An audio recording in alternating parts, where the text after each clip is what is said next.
The entire western coast of the state of California is bordered by the largest and the deepest of the planet's oceans, the Pacific Ocean. This ocean is massive.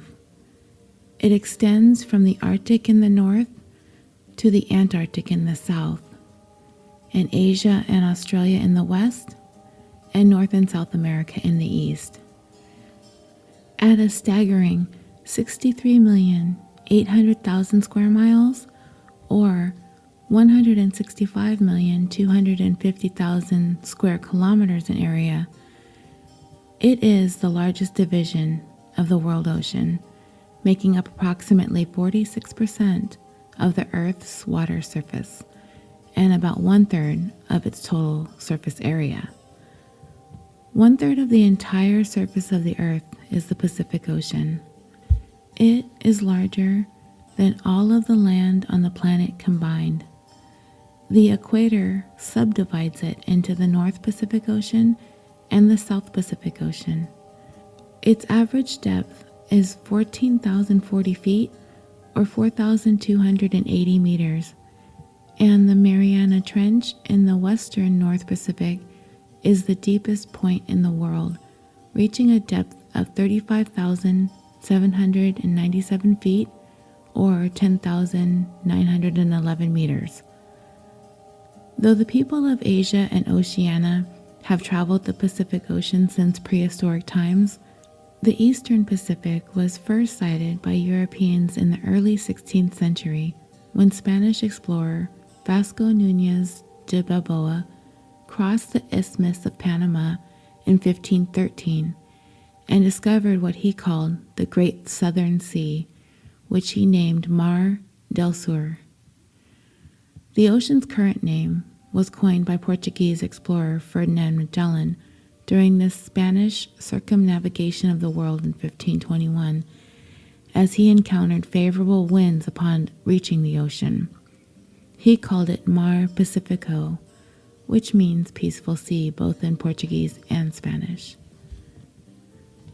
The Pacific Ocean may have derived its name from being a peaceful body of water, but if you live in or near a beach community like I do, then you have seen the many faces of the ocean.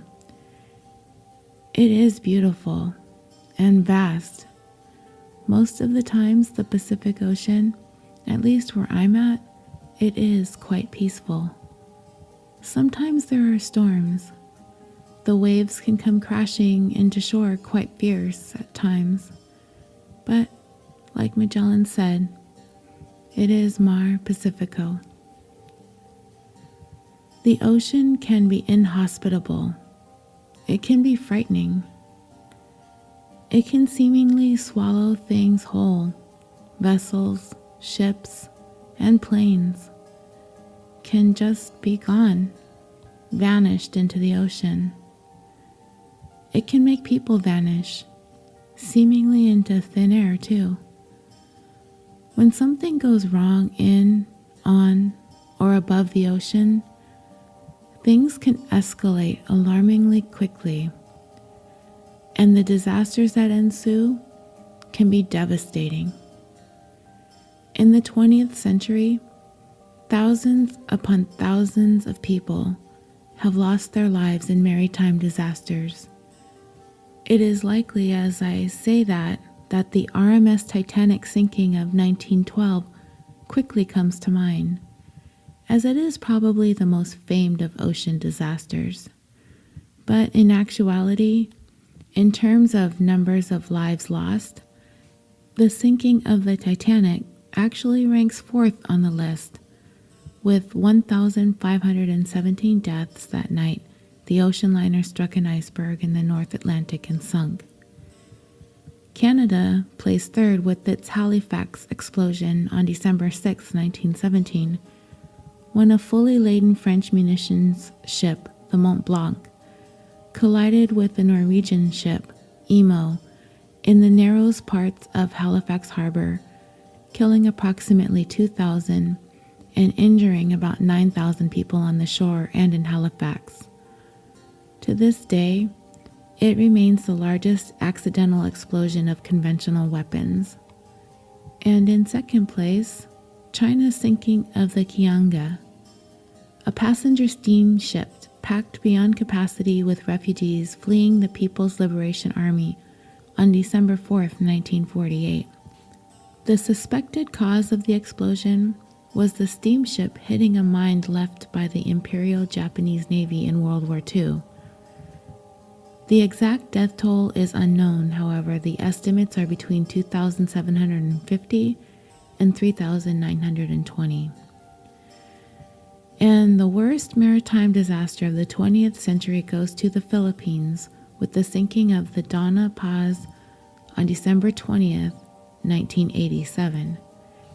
It was a ferry bound for Manila with, again, more than its capacity of unlisted passengers. It collided with the oil tanker, the MT Vector, in the Tablas Strait. The oil tanker exploded, erupting into flames, igniting the waters, which were also shark-infested. An estimated 4,386 people lost their lives, with only 24 survivors. But these stories, these collisions with vessels, or in the case of the Qianga, with an unseen underwater mine, these are disastrous accidents. But I kind of wanted to highlight some of the worst things that could possibly happen to people in the ocean. I have listened to a number of podcasts tell the stories of people who have gone missing, presumably overboard on a cruise. These stories are absolutely fascinating. Don't worry, this isn't a cruise ship disappearance story. I just can't imagine being on some fabulous cruise and somebody, or even one of my travel companions, vanishing off of the ship. It's terrifying to think about. Someone just wiped off the face of the earth, swallowed up by the sea. Since 2000, there have been approximately 200 cruise ship disappearances, with 23 of those happening in 2012 alone. Can you imagine 200 people in the last 17 years just poof, gone just like that, somewhere in the ocean? It sends chills down my spine. Like I said, this isn't a tale about a cruise ship vanishing, and it's not going to be a story about an accident on the water. It's not about anyone who'd gone out for a day sailing or a recreational activity and never came back.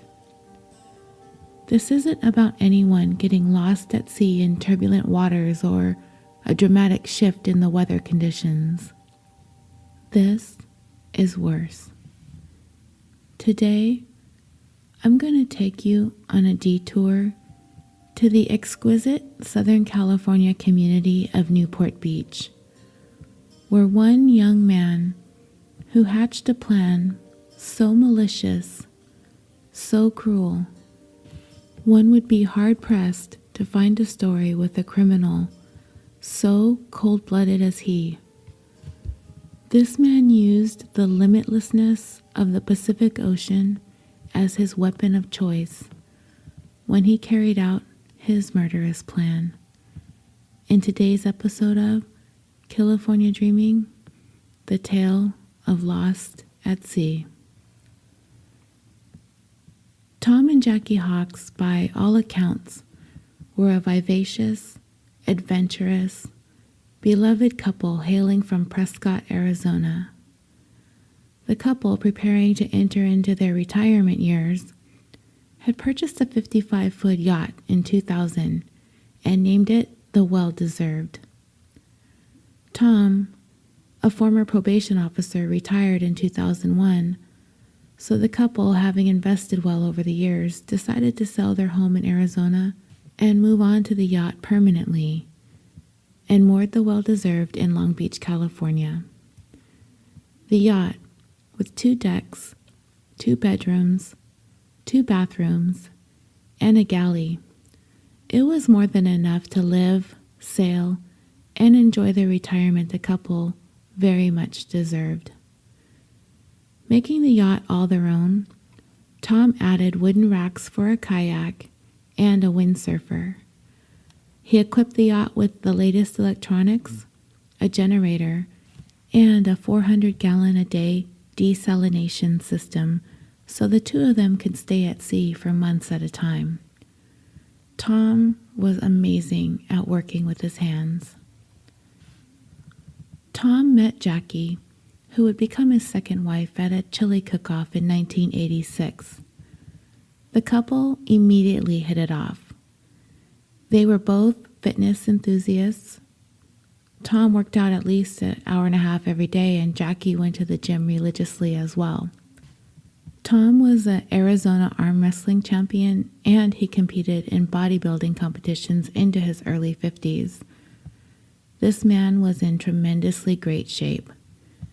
Jackie grew up in Mentor, Ohio, and moved to Arizona after high school. In 1985, she was on the back of her first husband's Harley Davidson when a car pulled out of a side street and crashed into them, killing her husband instantly. The accident not only left Jackie barely clinging to life, it left her unable to ever have children on her own, which makes what happens later on in this tale even more sad to tell. 3 years after meeting, the couple got married. His 2 boys, Ryan and Matt, lived with them most of the time, and they even called her mom. Jackie was a very much welcomed and loved addition to the Hawks family. They were very, very close, and Tom, well, he absolutely adored Jackie. She was the world to him. A friend of the couple said in an interview that Tom would walk on water for her, that they'd never experienced a couple that much in love, that compatible together. Ever since Tom was a child, boating had been a passion of his. Growing up on a family ranch in Chino, his family would frequently take their trawler to Catalina Island, and this enthusiasm for boating carried on throughout Tom's life. He always had a powerboat, and he shared his passion for boating with his boys, and eventually with his second wife, Jackie. Pretty much every weekend and every vacation was on a boat for the Hawks family. All the while, the Hawks saved and saved to be able to someday acquire a yacht like the well-deserved, as it was aptly named when they were finally able to purchase her. The couple spent years going to boat shows and researching just the right kind of vessel that would fit their dreams of spending their retirement days sailing around Mexico. When they finally purchased the well-deserved, it was truly the culmination of everything the couple had been working towards for so many years. It was truly a well-deserved, a very much deserved dream come true for Jackie and Tom. The couple sold their Arizona home and promptly moved into the well-deserved. They took it on short trips and learned the ins and outs of the yacht while spending approximately $50,000 on improvements and upgrades. By October of 2002, Tom and Jackie were set. The couple were ready to answer the call to living on the ocean. They pulled their yacht out of Long Beach Harbor and set off for their adventure together, chasing their dreams to sail around the coast of Mexico. They cruised down the coast of Baja California and made their way towards Cabo San Lucas and into the Sea of Cortez, stopping all along the way in Baja as well as the mainland Mexico, all the while documenting all of their adventures on home video. I don't know about you guys, but this just about sounds like one of the most perfect ways to sail off into one's retirement years, doesn't it? Your work life is done. Your children are raised. You've really got no place to be, nothing to be responsible for. You let go of your home on dry land and make the world your home to sail around in. Well, in very short order, there would be something that would draw Tom and Jackie Hawks back to dry land. But I will get into that a little bit later.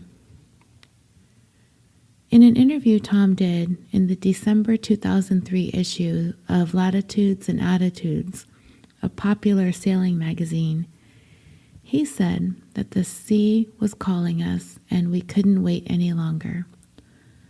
Life is just too short to put things off, and one cannot discover new oceans unless they have the courage to lose sight of the shore. I'm going to sidetrack on a footnote that is a small scandal in and of itself here real quick before we get back to Tom and Jackie. Now, like many times before in all the previous episodes, I put the disclaimer out there that I am by no means an expert on fill in the blank. And while this time it's sailing, boating, and all things related to this subject. Therefore, I end up having to Google things, and I needed to Google latitudes and attitudes, and I ended up uncovering a side crime in all of this. This sailing lifestyle magazine was founded in 1996 by a Redondo Beach, California resident, Bob Bitchin, and that's how it's spelled, Bitchin, so it's just not me making fun of it. So, Bob Bitchin launched this magazine and a TV series by the same name, along with his wife, Jody Bitchin. Apparently, in 2012, their magazine shuttered its doors suddenly and unexpectedly, shocking staff and boating enthusiasts alike. The Bitchins had sold their company, Latitudes and Attitudes Seafaring International, to one Dennis D.J. Doran, CEO of Sextant Publishing. Bob Bitchin said the $1 million sale to Doran and his partner, Joe Morales, included the company's TV and radio ventures, exotic boat charters, boat show operations, and its Living Aboard magazine. Part of the deal was that Bob and Jody were to act as paid consultants for 3 years and that all the staff would remain in place. DJ Doran announced ambitious plans for the company, updating the magazine, launching a tablet and e-reader applications, expanding the television operations, and developing new lines of products for the store. None of this happened. 6 months after the sale, a staffer went to open the office in King Harbor, Redondo Beach, only to find a notice on the door saying, "Office is closed until further notice." The locks had been changed, and the staff, the few that were left after several layoffs, were suddenly unemployed as well. Bob later discovered that the most recent issue of Latitudes and Attitudes had never even gone to print, despite the fact that advertisers had been billed. Company credit cards had all been abruptly canceled, bills were unpaid, and Bob and Jody found themselves on the brink of bankruptcy. Not only were the couple out the $1 million for the sale of the magazine, but they were on the hook for almost $500,000 more in debt. This tale has somewhat of a happy ending, though, mainly due to the help of friends who pitched in financially and emotionally. Bob and Jody were able to pick themselves up and return to doing the work that they love, including attending boat shows, holding cruising parties, and working as consultants for Cruising Outpost, an online and quarterly magazine. Cruising Outpost also employs many of their former staff members as well. Okay, so back to Tom and Jackie. For the next 1.5 years, they were out on the ocean, emailing friends and family about all of their adventures on the well-deserved. Diving for clams and scallops, swimming with the whale sharks, experiencing Christmas with the Mexican family they befriended on their travels, One of their emails read, "We are so happy that we are finally in the Sea of Cortez. This is what we have been waiting for. The weather is wonderful. The sea is like a lake. And we just had a whale surface beside us. Wow." Wow, indeed. As much as I would have liked to have thought I would have been excited for Tom and Jackie, part of me thinks I'd be so jealous if they were my friends and I was getting emails from them like that, right? Yeah, this story can give you some goals. So, remember I told you that there would be something that would draw Tom and Jackie back onto dry land? Well, that something would come in the form of the news that the couple were going to become first-time grandparents. Their youngest son was expecting his first child with his wife, and Tom and Jackie could not be more excited about the news. Jackie, it seemed, was especially thrilled at the prospect of becoming a grandmother. As I had mentioned earlier, an accident rendered her unable to bear children of her own. She had been waiting her whole life for this. This would be the very first chance she would ever have to have a newborn in her life, and she did not want to miss a moment of it. This meant that Tom and Jackie, and the well-deserved, would have to sadly part ways. And if you thought for a moment that Jackie would get any kind of pushback from Tom, you'd be mistaken. Tom would do anything to make Jackie happy. He understood how important it was to her to be close to their new grandchild, so it was really a no-brainer for him. He was absolutely on board, pun intended. The new plan was to sell the well-deserved and to buy a smaller boat, possibly some land in Mexico, and a place in Arizona to be close to the new baby. Newport Beach, California, is a seaside community in Orange County. It is often described as having a Mediterranean-like feel to it weather-wise, but it does not receive enough precipitation to qualify as a true Mediterranean climate. Like many coastal cities in Los Angeles and Orange counties, Newport Beach typically has very mild temperature variations compared to the inland cities, even a few miles in away from the coast. The Pacific Ocean contributes greatly to the moderation of Newport Beach's mild climate by warming temperatures in the winter and cooling in the summer. So location and great weather has Newport Beach ranking 8th highest in the housing market in the United States. Newport Harbor is the largest recreational boat harbor on the west coast of the United States and is an extremely popular destination for all boating activities, including sailing, fishing, rowing, kayaking, and paddleboarding.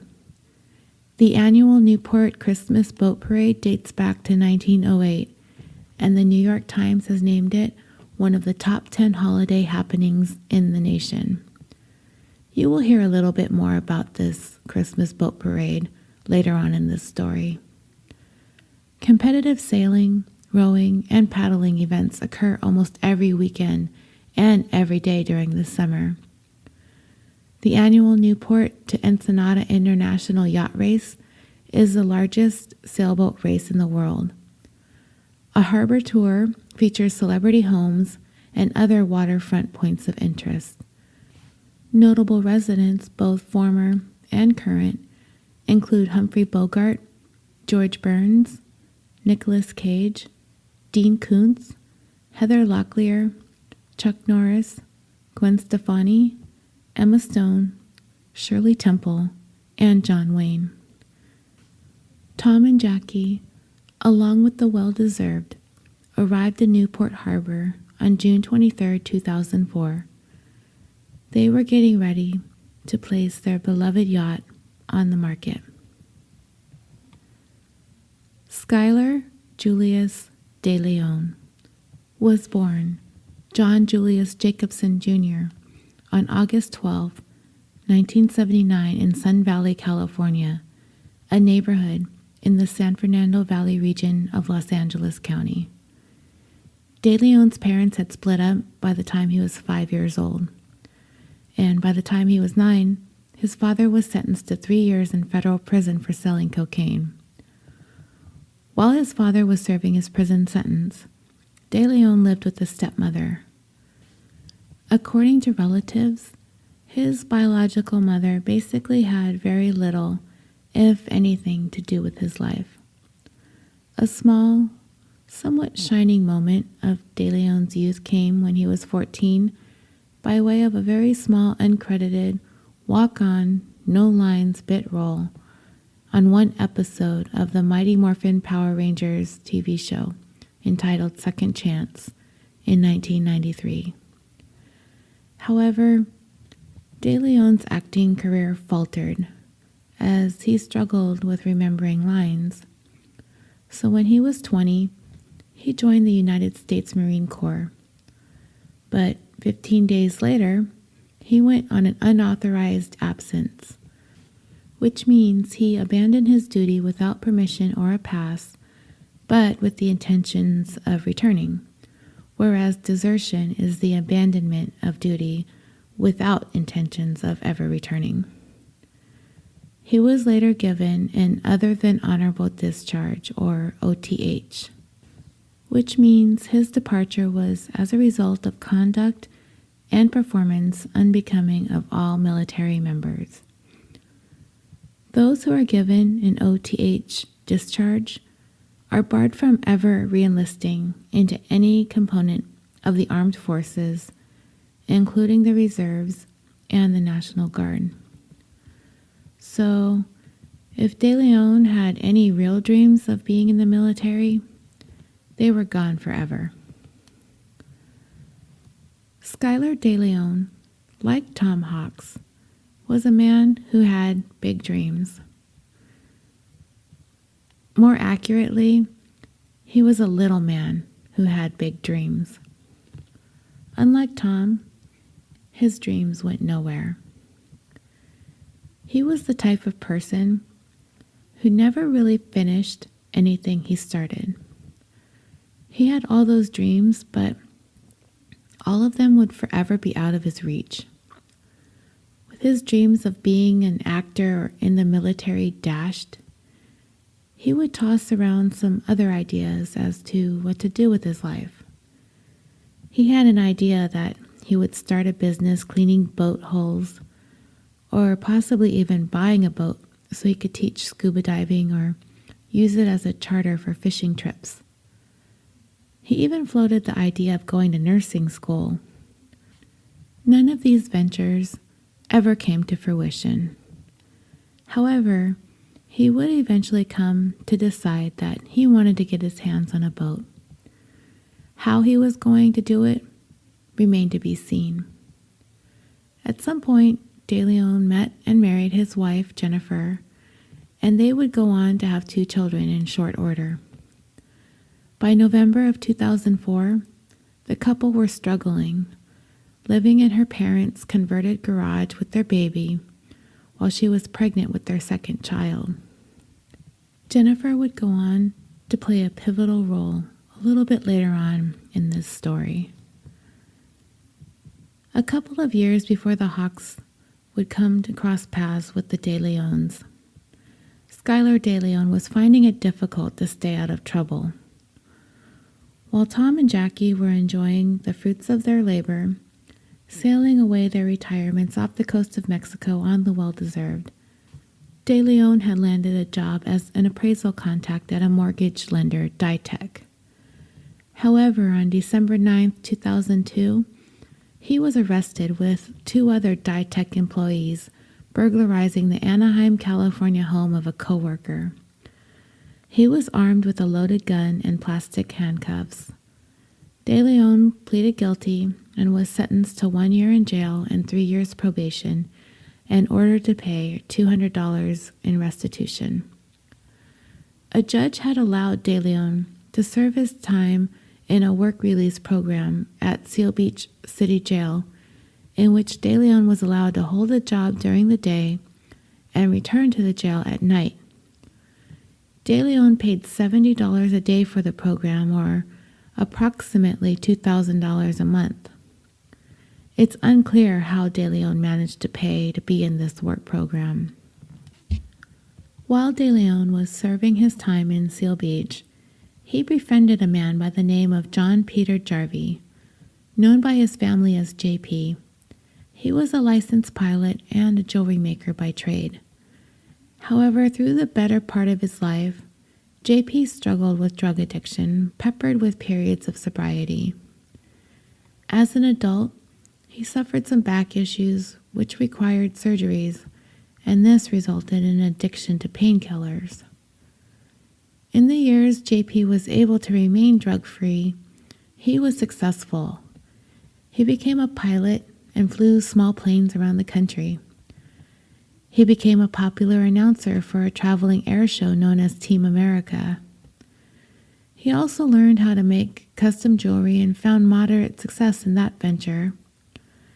He was the kind of person who made friends easily, so when he found himself in trouble again with a counterfeiting conviction, he was remanded to custody for 5 months at the Seal Beach City Jail. He and Deleon became fast friends. On December 26, 2003, JP told his mom that he was going down to Mexico for a no-lose business deal. He subsequently went to the bank and cashed 2 checks in the amount of $25,000 each. The next day, Deleon, his cousin Michael Lewis, and JP drove down to Mexico for this so-called no-lose business deal. The day after that, JP's body was found near Ensenada. He died the day after his 45th birthday on a busy Mexican highway that emptied into the border town crossing at Tecate. His throat had been slit from ear to ear, and he slowly bled to death in the sagebrush, a few feet from a road where thousands of people were driving into the United States. Later on that same day, Deleon paid $18,000 in $100 bills to a Costa Mesa, California boatyard to refit his 26-foot cabin cruiser, deposited about $21,000 in cash into a bank account, and bought a $2,200 wedding band for his wife.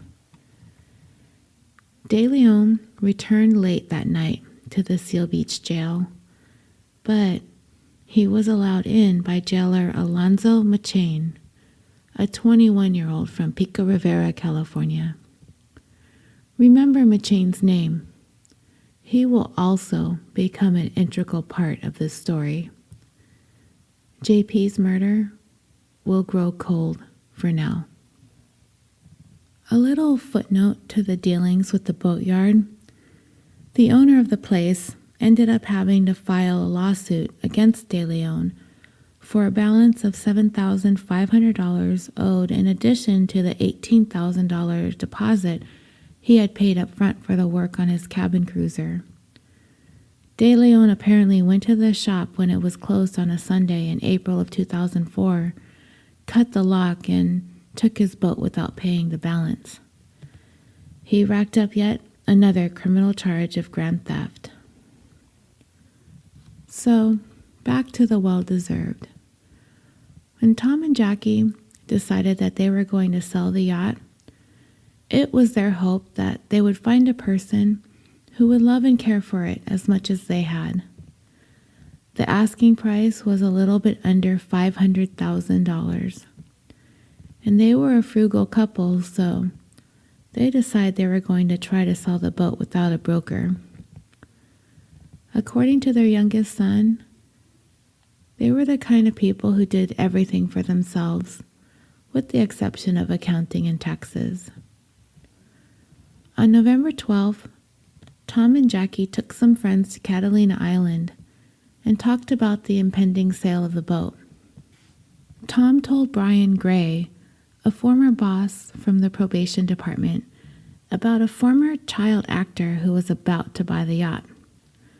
Tom and Jackie were initially dubious of the man and his wife, and how such a young couple were going to be able to afford the steep sale price of the well-deserved. They were convinced, though, by the story spun about being a child star and having been able to invest well, and that money was not an issue for the couple. They intended to pay for the yacht in cash in full. Tom and Jackie were easy to convince, apparently, once he showed up with his lovely wife Jennifer, who was very visibly pregnant at the time, and their little toddler, with whom Jackie was completely enamored, as they were two new grandparents themselves to an infant baby boy. They put on quite the show for Tom and Jackie. Quite the show. On November 15th, Tom spoke to friend Carter Ford by phone as he and Jackie waited for Deleon to come aboard for the final test drive.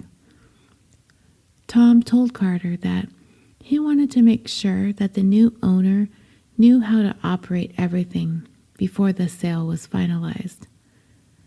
Carter Ford would say later in an interview that, in Tom's eyes, this nice kid was buying the boat.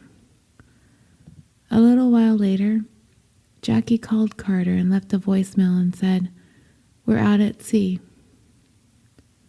That would be the last time anyone would ever hear from Tom or Jackie again. By the next day, the well-deserved was back in Newport Harbor. Deleon began to proudly tell friends and family about the boat he had bought. He emailed a picture of the well-deserved to a relative and said that he could not wait to ride it in Newport Harbor's annual Christmas boat parade, which was coming up soon. A few more days passed, and it had been a week. Tom and Jackie's family had not heard from them, and they were beginning to become concerned. It was very unusual for them to not be in touch with anyone for more than a day or so. As a matter of fact, Tom and Jackie called their boys just about once a day, at least. So, not to hear from either of them for a week, red flags started going up right away. Nobody really knew what to think. They were definitely free spirits. They loved to be on the water. They spent so much time perusing around Mexico. Maybe they were just having the time of their lives and were just wanting to be off the grid with each other. But still, it was way out of character for them. Free spirits or not, it simply wasn't like them. Thanksgiving arrived and the family struggled through it as best they could, trying to make the holiday feel as normal as they could, but it just wasn't right. It wasn't going to be normal without Tom and Jackie. Also, on November 26th, there had been an attempt to access Tom and Jackie's bank account in Mexico. But what did all of this mean?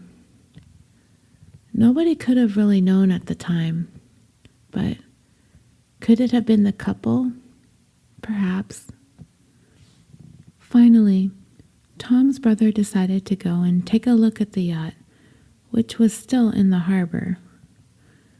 A former chief of police for San Clemente, California, Tom's brother knew at first glance that several things were just not right with the well-deserved. Things were out of place in ways that would be unacceptable to Tom. The control panel cover was askew, and Tom would have never left the instrument panels exposed to the salty air. The engine was left in the water instead of raised, which is also something Tom would have never done. He had a number of custom-made items that were still on the yacht, that he would have never left behind if he had sold it, including a custom surfboard that was a retirement gift, and custom wetsuits for each of them, Tom and Jackie. Tom's brother immediately contacted Newport Beach police. Once the police became involved and saw that there had been no activity on their bank accounts except for that one attempt, nor any activity on their phones, and the boat had been docked now for more than 2 weeks with the couple nowhere to be found, a missing persons report was immediately filed for the couple. Also missing was Tom and Jackie's silver Honda CR-V. Because the vehicle hadn't been found yet, the missing couple's family was still holding out hope that maybe they just took off on a road trip and just didn't feel the need to be in touch for a bit. As unlikely as they felt that this would be the case, that would be the hope that they were going to hang on to for the time being. It did not take very long for the police investigation, based on what Tom and Jackie had told their friends prior to leaving for that last trip with the prospective buyer and cell phone records, for them to be led in the direction of Skylar Deleon as someone that they wanted to speak to about the couple's disappearance. Newport Beach police quickly found and placed a surveillance on Deleon and his wife. They discovered the couple, oddly enough, were volunteers at a small church in Long Beach. They saw the two working in the church, volunteering, assisting with cleaning up, pushing an infant around in a stroller. Seeing all of this, police were suddenly starting to feel like maybe this wasn't the right lead. Like, how could this possibly be the two people that made Tom and Jackie vanish off the face of the planet? Could it be them?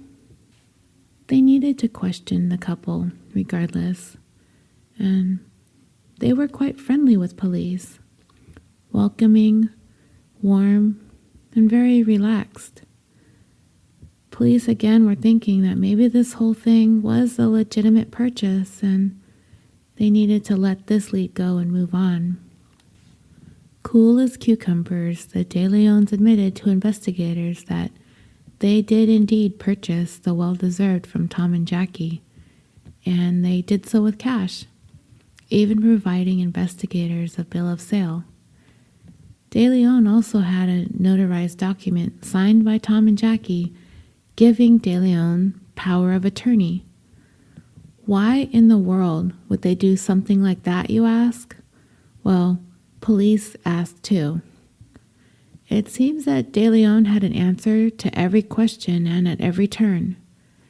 He told investigators that Tom and Jackie were interested in buying property in Mexico and that he had dual citizenship and that he could broker a better deal for them if he were to handle the transaction on their behalf. Nobody was buying this story. The couple also told police that they have no clue as to the whereabouts of the missing couple. They were apparently told by Tom and Jackie that their intentions were to drive around aimlessly in Mexico as far as DeLeon knew. So on November 29th, DeLeon ended up going down to the police department for a videotaped interrogation. He recounted the transaction with Tom, indicating that Tom was happy about the sale, that they were going to exchange the money from the trunks of their cars, and he said that Tom was excited. He didn't want to go any place more private or out of sight, and that he just wanted to get this transaction done and get on with it. Of course, police are suspicious of the money. The $455,000 in cash that he claimed to have handed over to Tom and Jackie for the yacht. I mean, who has that kind of money in cash? At that point, I'm certain DeLeon knew that the police were probably not going to buy his child star story the same way that Tom and Jackie did. So he decided to tell a more believable story, but one likely to get him into a certain amount of trouble, which seemed to be a sacrifice Deleon was going to be willing to make to avoid any further suspicion being directed towards him regarding Tom and Jackie's disappearance. He told police that he acquired the money to purchase the boat through drug and money laundering schemes based in Mexico, implicating himself in even more criminal charges, which seemed like an odd move to the police. He would go on in the interrogation to deny any knowledge of the whereabouts of Tom and Jackie, insisting he had nothing to do with their disappearance. During the course of this interrogation, he would also name Alonzo Machain, the Seal Beach city jail guard I spoke about earlier, as a witness to the purchase, the exchange of the money, and the signing of the documents. Deleon would also tell police that the reason why he bought the boat was to continue his drug and money laundering schemes in Mexico and needed the boat for easy transportation back and forth without having to deal with the border crossing. As police dug deeper into Deleon's life, they came to find that he and his wife had absolutely no money and no income to speak of. Living in a converted garage, not even having any running water back there, Deleon, his wife, their baby, and another one on the way. As far as investigators were concerned, these two had no money. They definitely had no money to give to Tom and Jackie for their boat. Even if they were laundering money, the kinds of money that they were claiming, there is no way living in these conditions that was anything close to the truth. They knew, based on information provided to police, that Skylar was the prospective buyer of the boat, that he was the last person to have been seen with Tom and Jackie before they vanished. In addition, investigators also came to learn about Deleon's criminal history and the fact that he was still, at the time, on parole for the burglary conviction. So, needless to say, Deleon easily made his way to the top of the suspect list. But there were two questions that desperately needed to be answered. Where was the Honda CR-V? And more importantly, where were Tom and Jackie Hawks? Until police could uncover more evidence, they were not going to be able to charge Deleon with anything related to Tom and Jackie's mysterious disappearance. On December 15th, there was a major break in this case. Tom and Jackie's SUV was found abandoned in Ensenada, Mexico. Whatever hopes the couple's family had that they were still alive somewhere, cruising around Mexico in their SUV, were dashed when their car was finally discovered. During a previous interview with Deleon, investigators asked him specifically if there would be any reason why they would find his fingerprints or DNA in the vehicle belonging to Tom and Jackie. And Deleon was emphatic that no, his DNA would not be anywhere in or on the couple's car. Well, that statement would certainly come back to bite him in the butt, because forensic testing would subsequently reveal, despite efforts to wipe the vehicle clean of fingerprints and DNA or any other forensic evidence, Deleon's DNA was found to be on the heater knob of the car's climate control panel. Hey, it was November in Southern California. It does get cold here during that time of year, sometimes even into the low 60s, if you can imagine that. It was very shortly after the discovery of the SUV in Mexico that police decided that they could not risk having Deleon free on the streets any longer. They decided they were going to arrest him, but They weren't going to charge him with anything related to Tom and Jackie. They didn't have enough evidence for that just yet. They were going to go ahead and arrest him so that they could keep him on custody of charges of money laundering, a crime he had admitted to in a videotaped interrogation.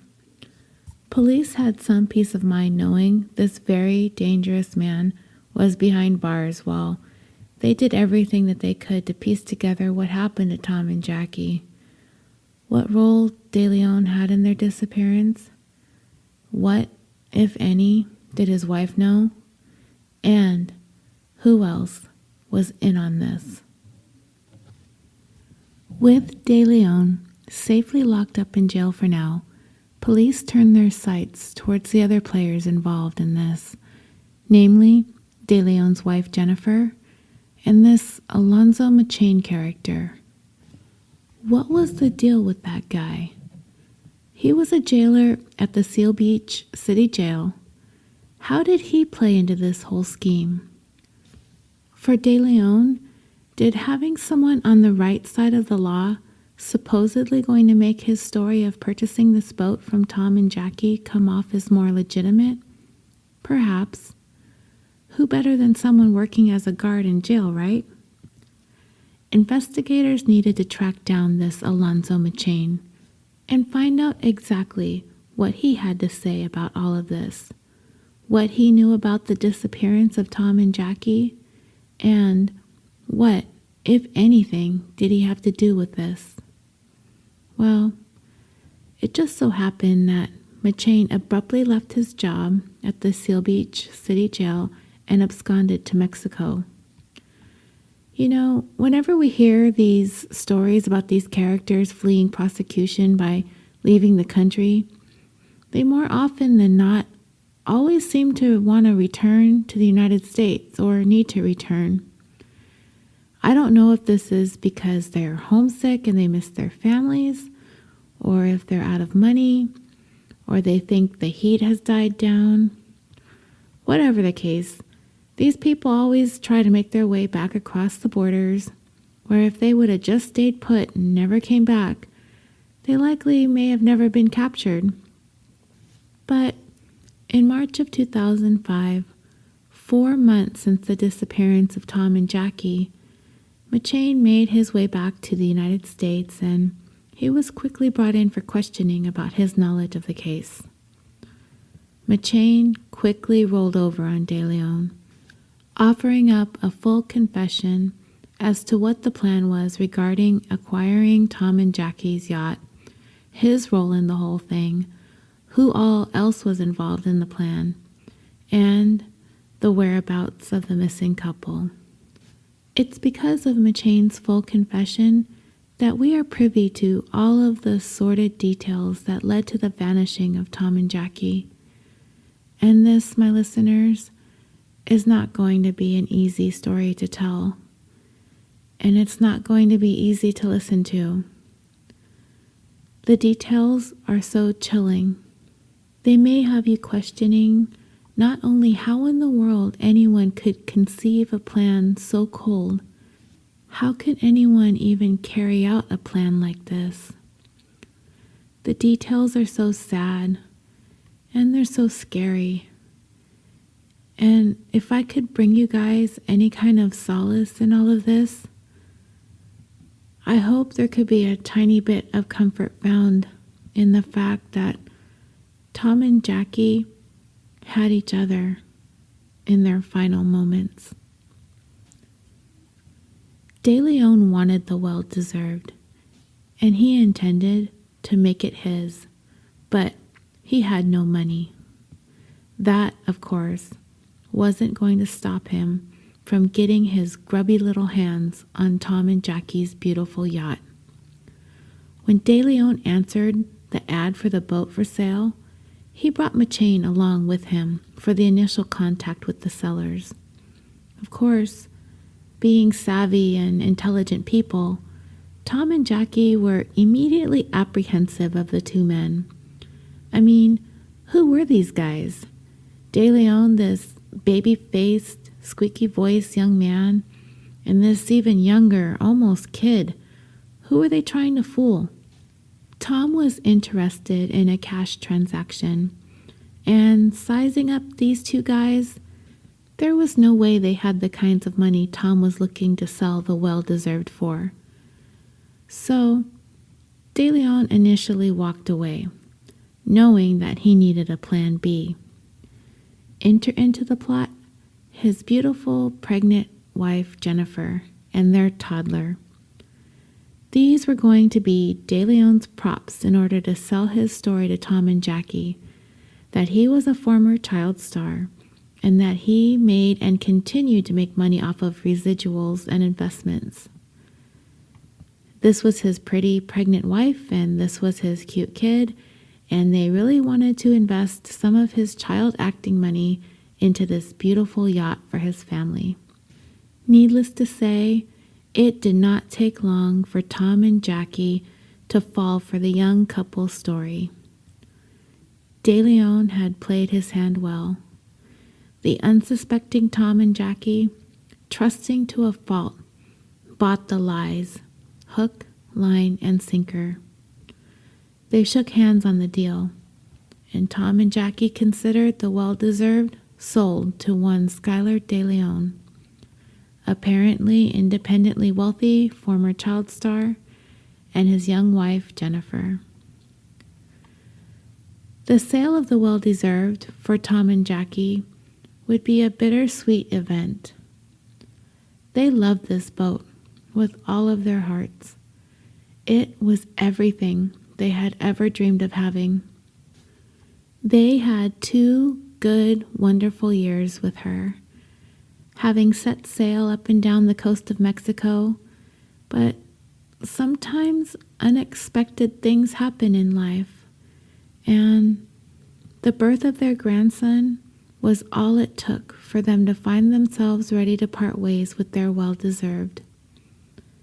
Having come to terms on an agreement for the sale with Deleon, Tom and Jackie took their yacht for one last go-round out to Catalina Island with some friends. They documented their final sail on home video. You can find footage of Tom and Jackie's home videos online. But to be fair, I have to warn you. When you see this happy couple, so happy, so in love with one another, it's almost guaranteed to break your heart into a million pieces, knowing how their love story is going to end. On November 15th, 2004, Tom and Jackie were set to finalize the deal with Deleon. Papers were to be signed, ownership was to be turned over to the young couple, and $455,000 in cash was to supposedly exchange hands. Tom, wanting to be certain that Deleon was familiar with the ins and outs on how to run the well-deserved, wanted to take him for one last sail around, just to show him.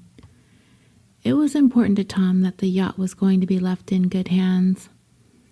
That day, Deleon showed up with McChain, and with another man whom Deleon introduced as his accountant, one John Fitzgerald Kennedy.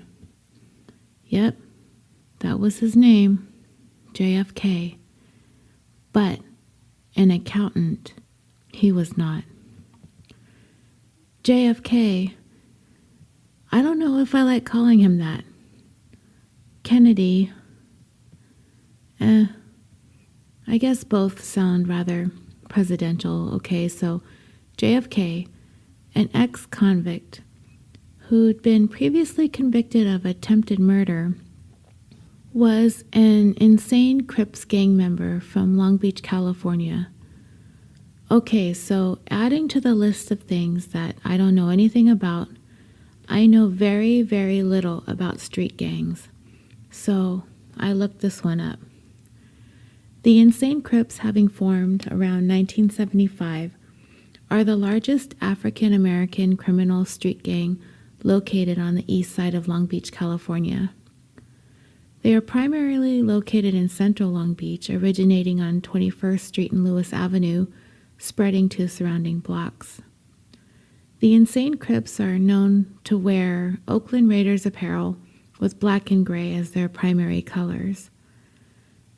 There are 3 segments of the gang. The Big Insane Crips, which mainly consists of original members. The Young Foundation crew, formed as kind of a spin-off of the original group, primarily composed of second generations. The third is known as Baby Insanes. Established in the early 1990s on 23rd Street in Long Beach, the members of Baby Insane Gang wear Cleveland Indians apparel, and they're known to sport red as their primary color. Okay, so back to JFK. Why in the world would Deleon want or need to bring along this very large gang member with a violent history, put him in a suit, and introduce him as his accountant? Well, because if you take one look at either Deleon or McChain, either one of those two, Mr. Tom Hawks could snap in half like a twig if he had to.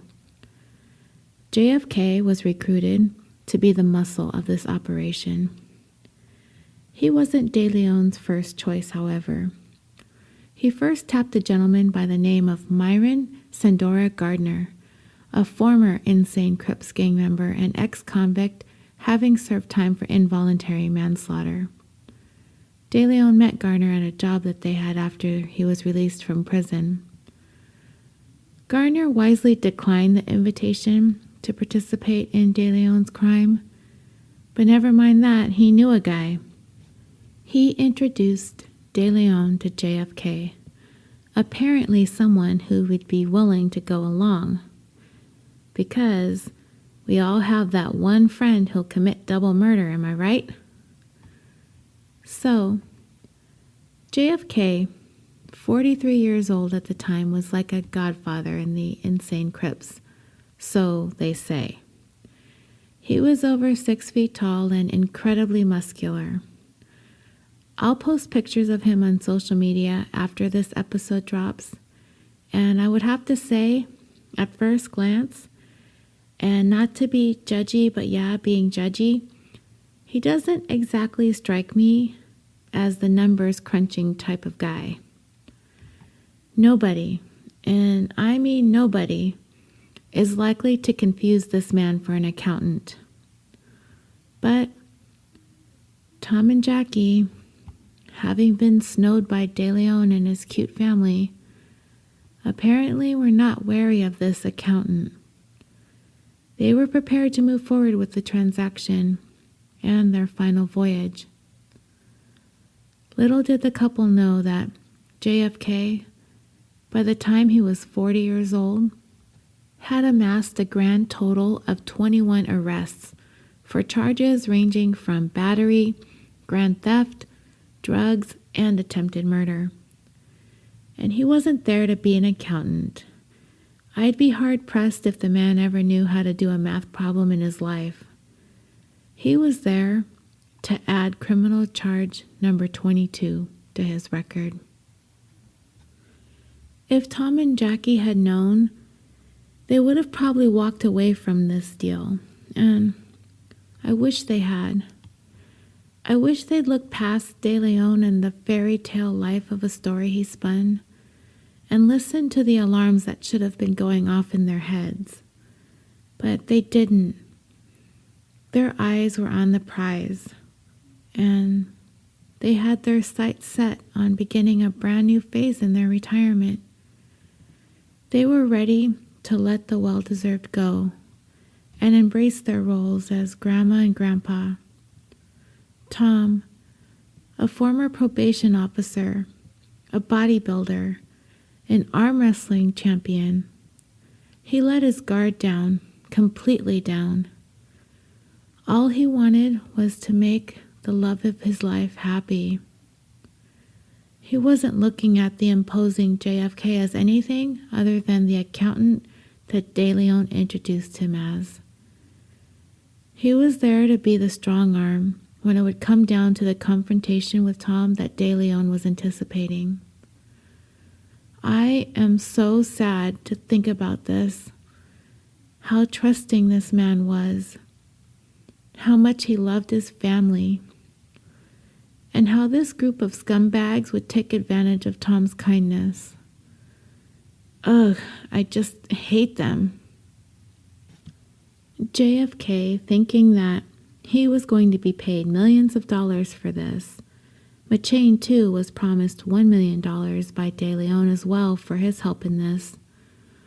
All went along this fatal voyage on November 15th, pretending to be there to iron out the final details in the purchase of the yacht. The remainder of what happened on the Well-Deserved that day came from the confession of McChain. The details are a little difficult to listen to, but lend to painting the portrait of just how truly evil Skylar Deleon really is. According to McChain's confession, Deleon explained to him that he had an opportunity for McChain to make a lot of money, and that the plan was to kidnap this couple, to take them out to sea, toss them overboard, and make away with their boat and their money.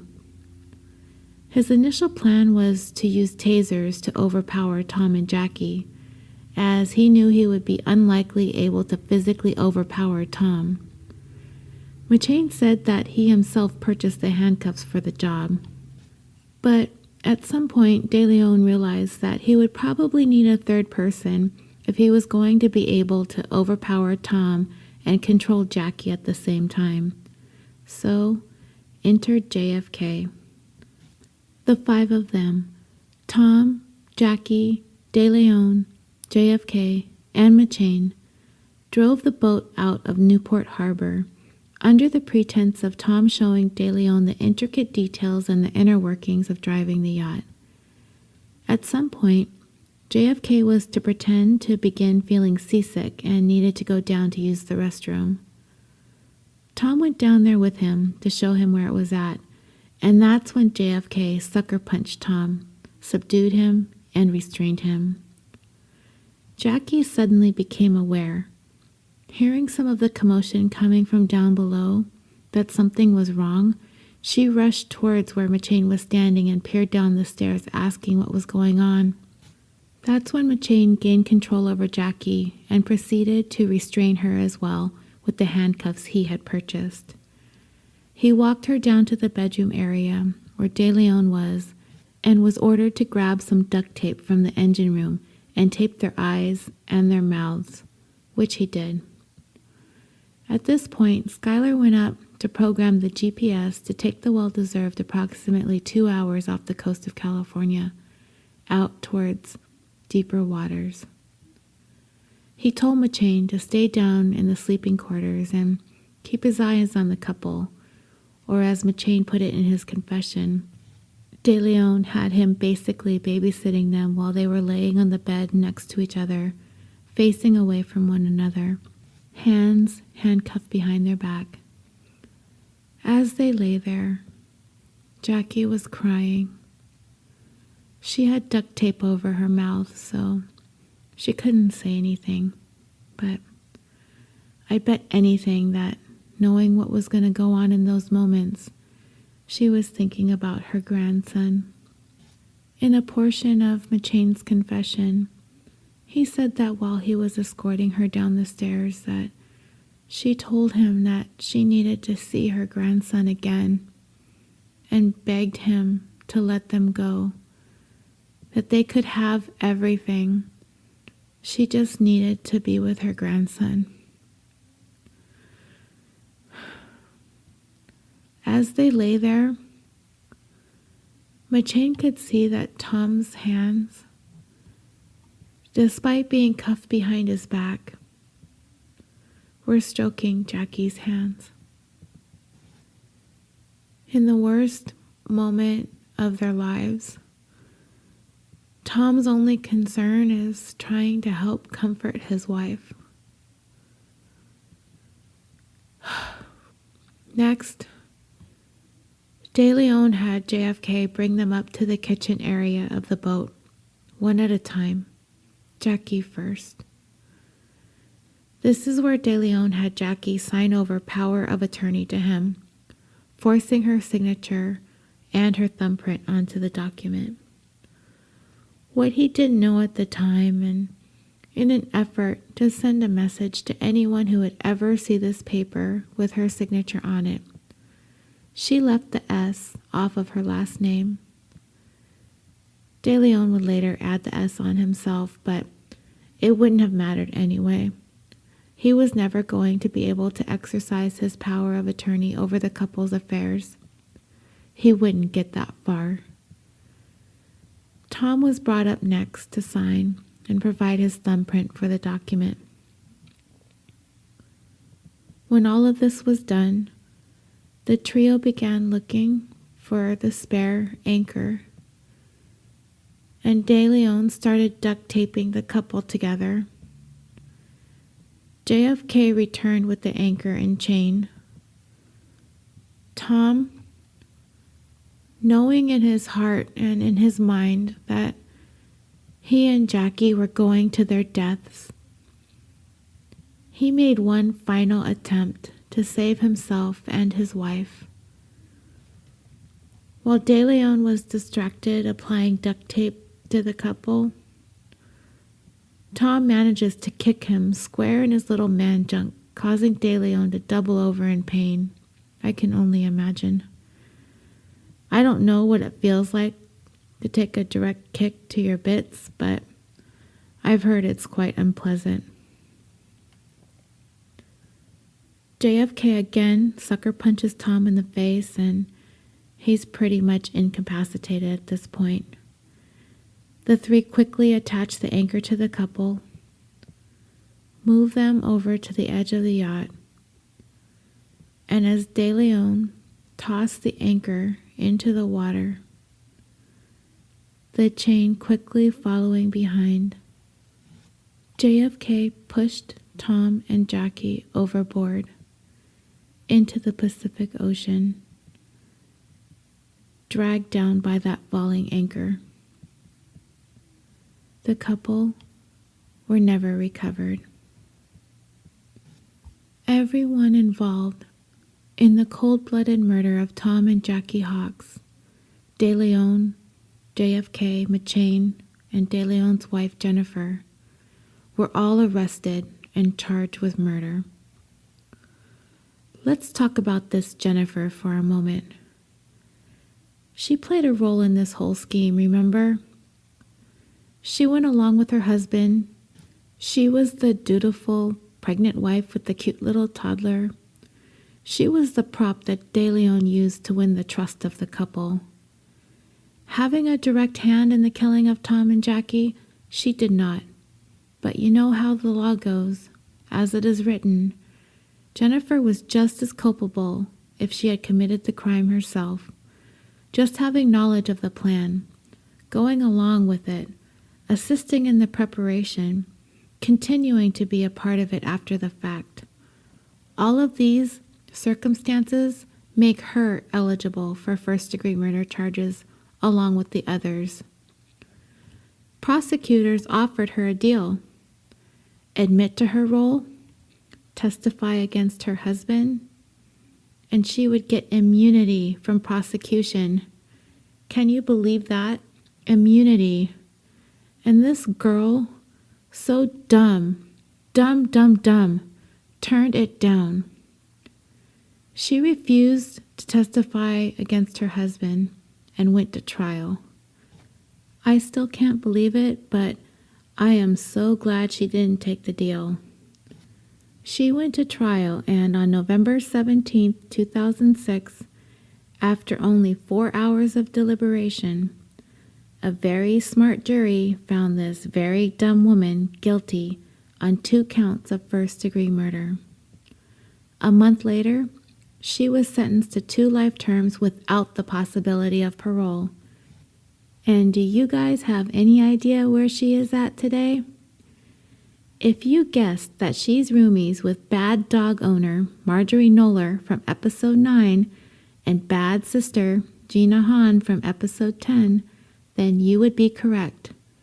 Jennifer Deleon, now Jennifer Henderson after divorcing Deleon, is currently housed at our favorite ladies' prison ever, Central California's Women's Facility in Chowchilla, California. Yay! I'm pretty sure they're not having a good time together. And, well, all I have to say to that is, bye, girl. Remember Mr. J.P. Jarvie we talked about earlier? The man who was robbed and brutally murdered and left to bleed to death in Mexico? Well, guess what? McChain implicated Deleon in that killing as well, as a part of his full confession. While Deleon was in Seal Beach jail, he bragged to McChain about killing him in Mexico by slitting his throat.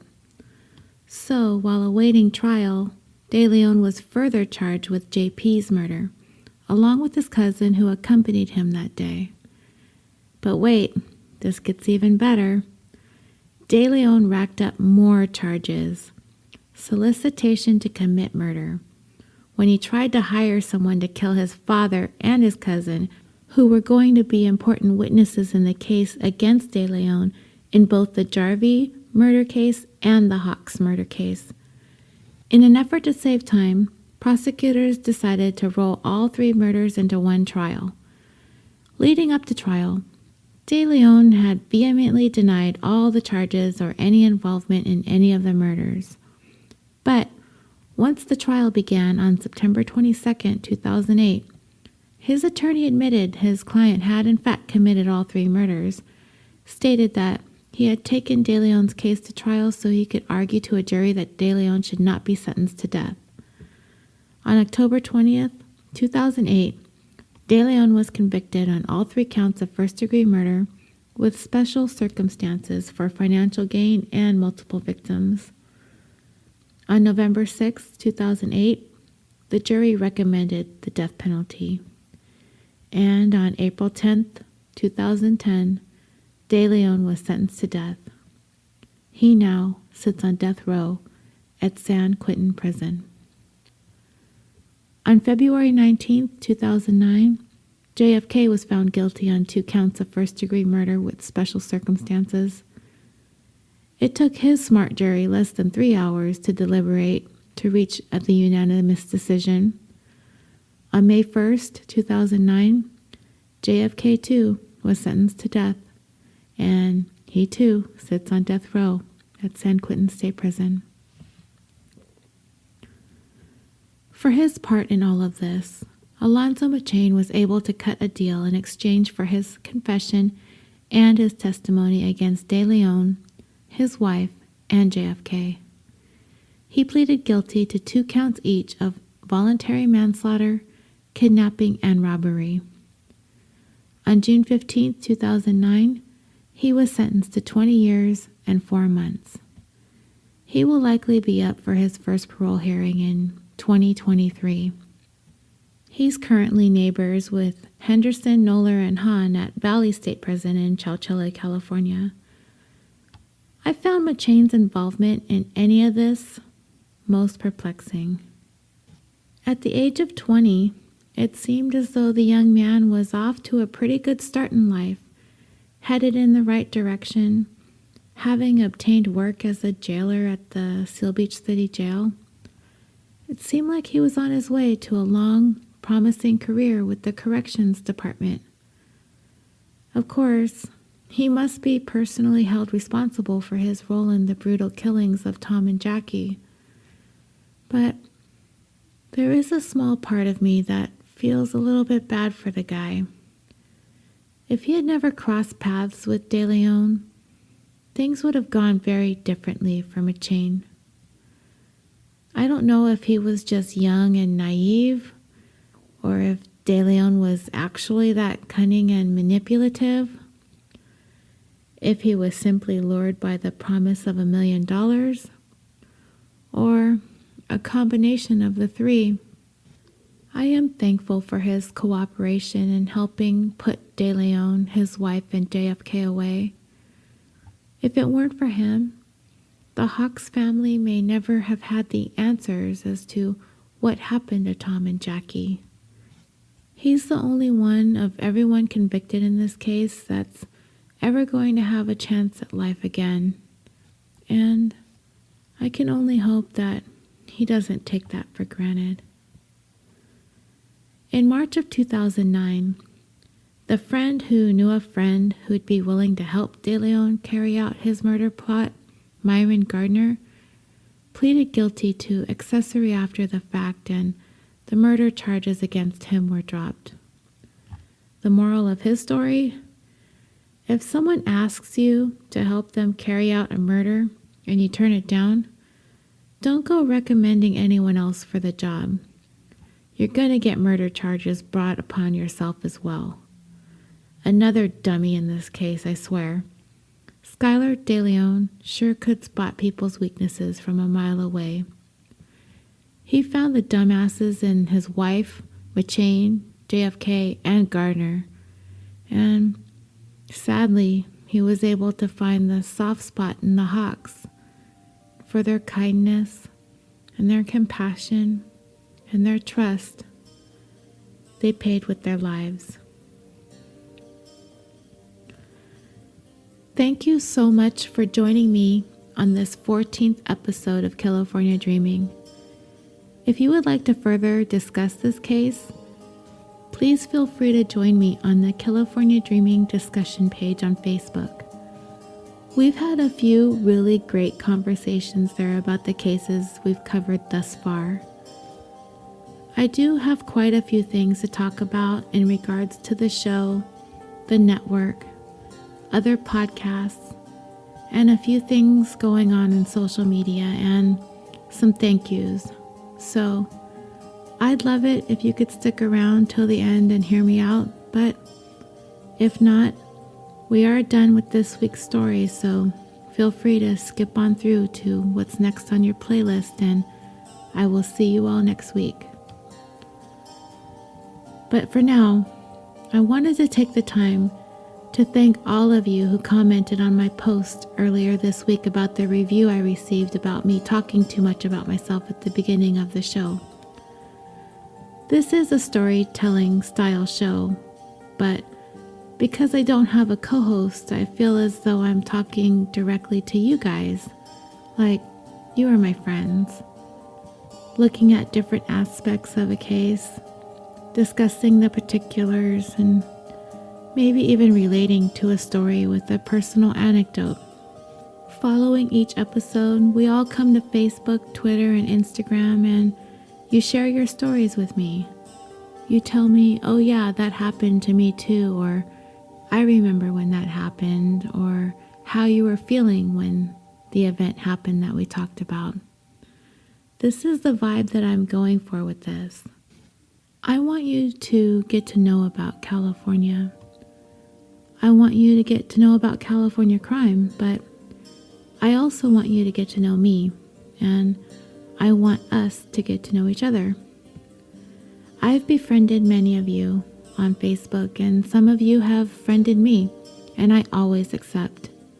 We follow each other on Twitter and Instagram, both listeners and other show hosts out there, my peers in all of this that I admire and love so much. I'm not going to change anything that I do. If anything, I'm striving to improve the show as much as possible with each passing week. It's not all about me anymore. I'm a part of a family of podcasters, and not just my network, but all the hosts out there that I regularly interact with on social media.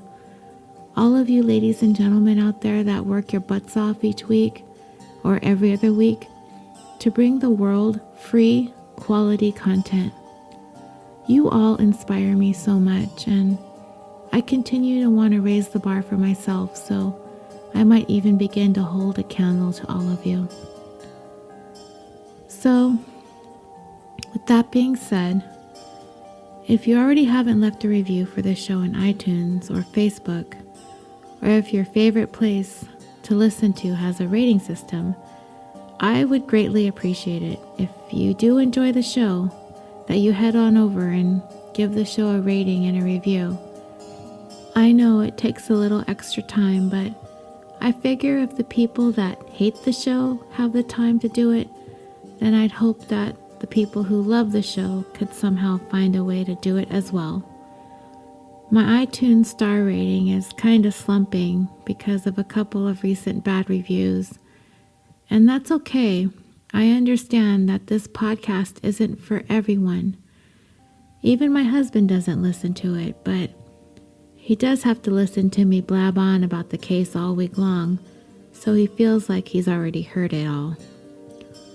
That reminds me, I have him log into his iTunes and leave me a 5-star review. That should help my ratings at least a little bit.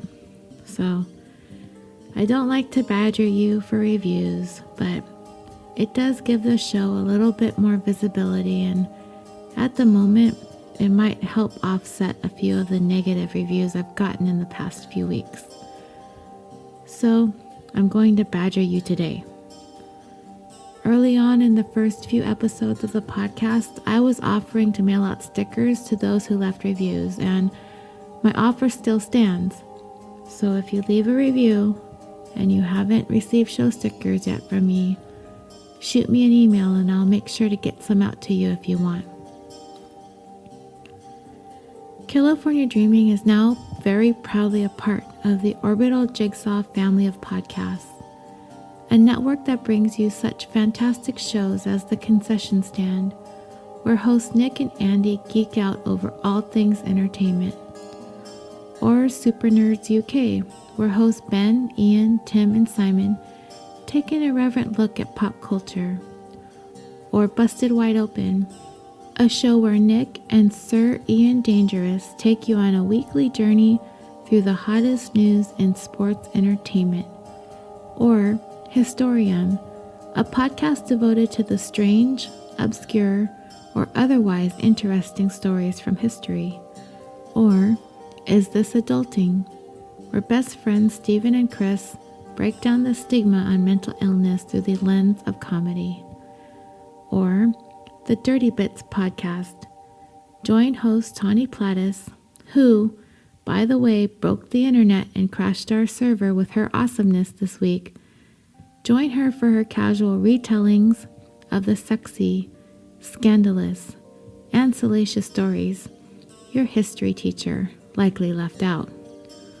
Or 4-1 Owned, a show where hosts GT, Dak, Kevin, Jack, and Matt fill your ear holes with all things gaming. And of course, Insight. Join hosts Allie and Charlie as they take a new look at true crime, mysteries, and forgotten history.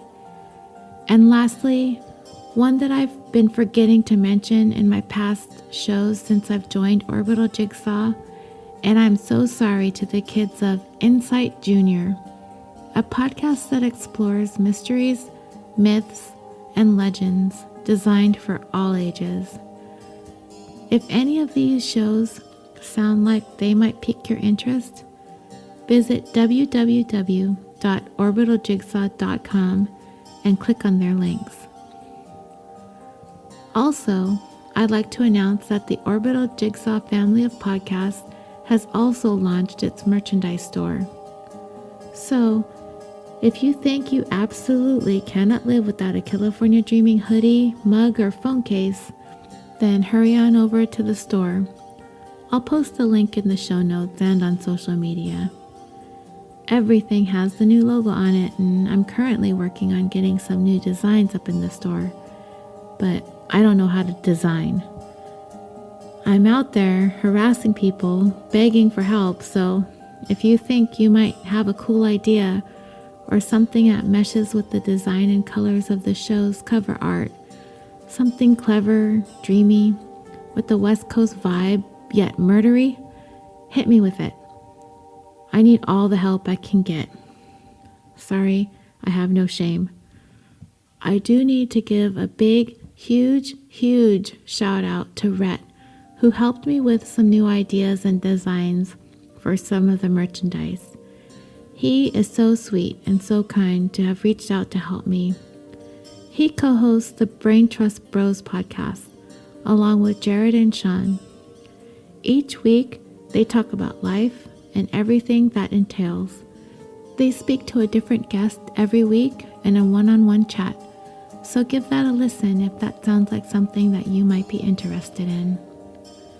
I also want to take the time to extend my deepest gratitude to those who have become a patron of the show: Stephanie, Eileen, Jen, Mary, and two of my favorite shows, True Crime Fan Club and Moms and Murder. If you like California Dreaming, those are two shows that you must check out, because I'm pretty sure you'll like them more. The host of True Crime Fan Club also has another show, We're All Just Pretending, a show that's kind of like Dear Abby but with a twist. And Moms and Murder are two moms who think they're funny hosting a true crime podcast out of the lovely state full of true crimes, Florida.